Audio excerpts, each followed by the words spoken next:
Hello, my name's Nadienis again, and I answer the question. Someone wrote, my question is related to something I've struggled with ridiculously. How do I draw the head from all angles? What are the steps to draw the head from my imagination, ones that will work no matter the angle? So, of course, and I'm very sorry to do that, my first answer is, you cannot really skip the studying. So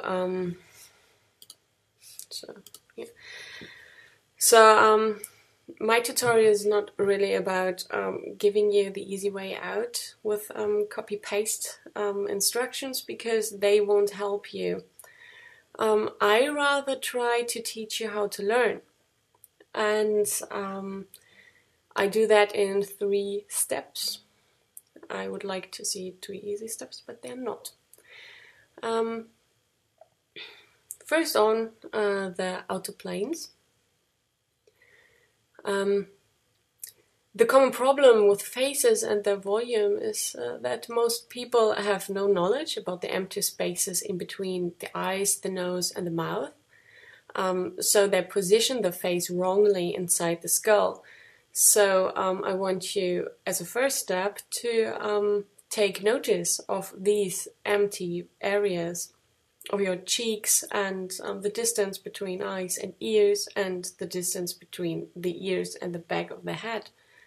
Because the human brain tends to just delete everything of no important information, and this really completely destroys your proportions in the face. So we know now about the problem about the empty planes and empty spaces, but how to see them and how to learn them. They're actually quite visible in every face that you encounter through your all-day life, and you can learn them over taking notice of shadow lines in your face or the face of others. I mean, you don't see your face too often.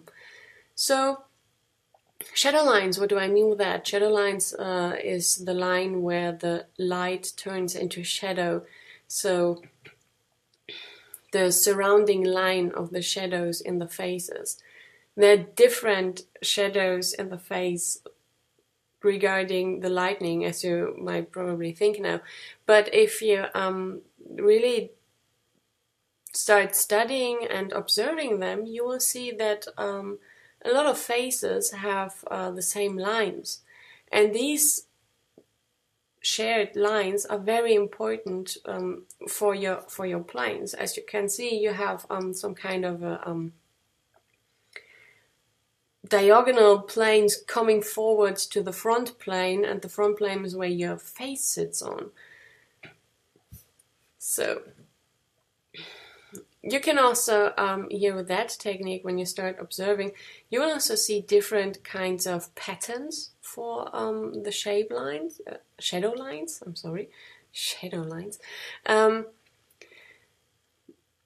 regarding certain characteristics or gender or ethnics, and this will actually really help you too later on in drawing different faces.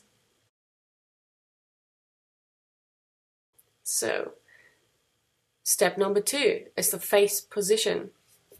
That means the position of the actual eyes, nose, and mouth.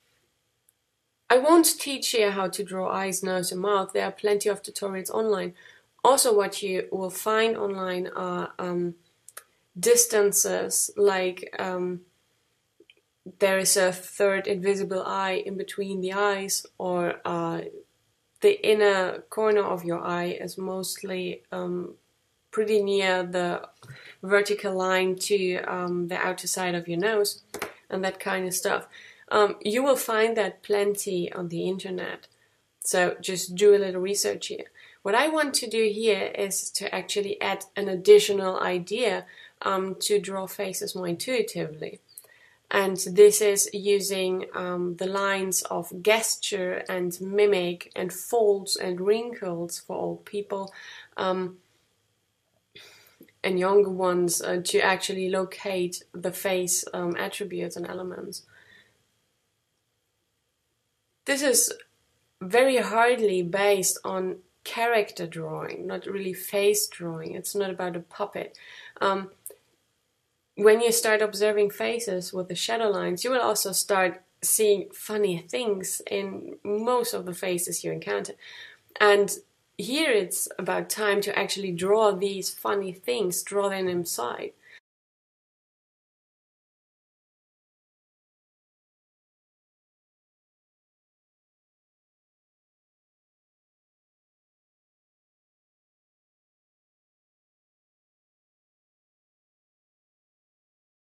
Step number 3, actual knowledge. You have to study the eyes, nose, and mouth. The problem here is that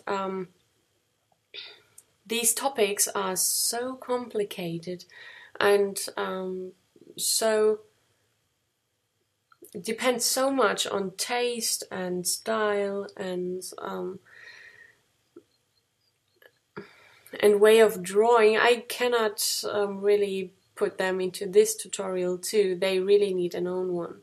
So study that on your own, or just fill in whatever style you like, because there are plenty of comic styles, for example, or cartoon styles that do not need as much volume details and informations as other styles, for example, that are more realistic. Because I used shadows and mimic as a constructions for the faces, I can now use exactly these lines to find the fitting rendering for the actual face that I drew. Because not every face has the same volume, not every expression has the same shadow lines. So here I want to show you how much advantage later on you will get from this technique of drawing faces and creating the construction lines.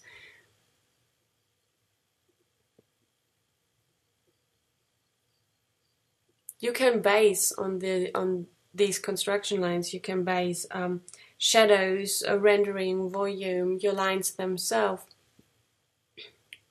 expression, colors, nearly everything.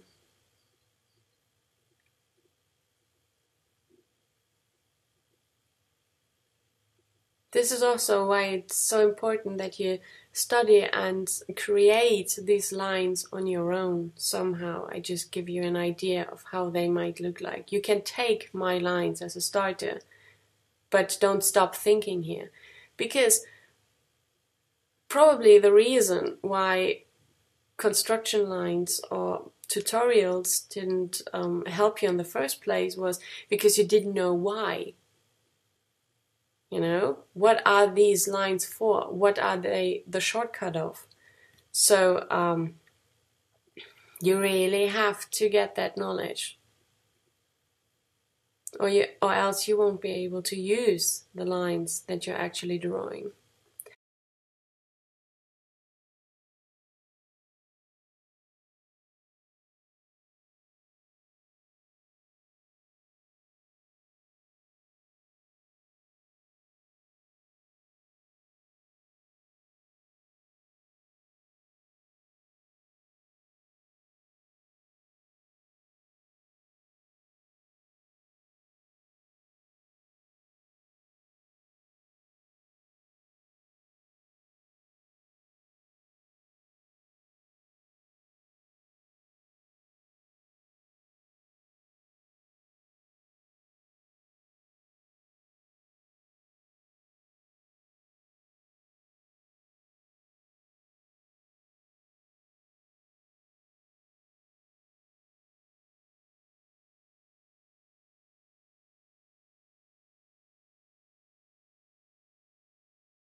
The program I'm using here is, by the way, Photoshop, Adobe Photoshop.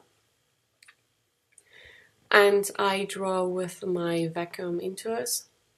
I think it's the Intuos 4. A4 white is the size. I use default brushes because I'm a lazy bum.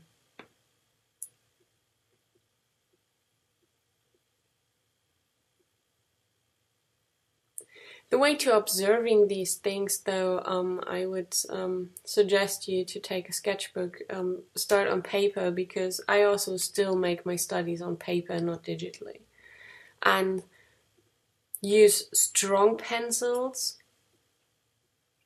and no eraser ever. This is my tip, because this way you learn not to be afraid of the paper, of failures, trying to avoid words here, and your stroke will get a lot better.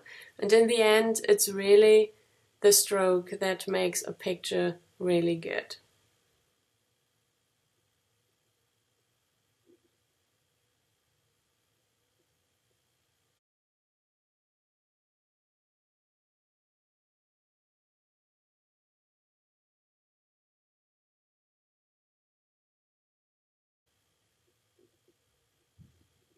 I also added the coloring of the picture, where I show you that I can actually use the lines to render it out.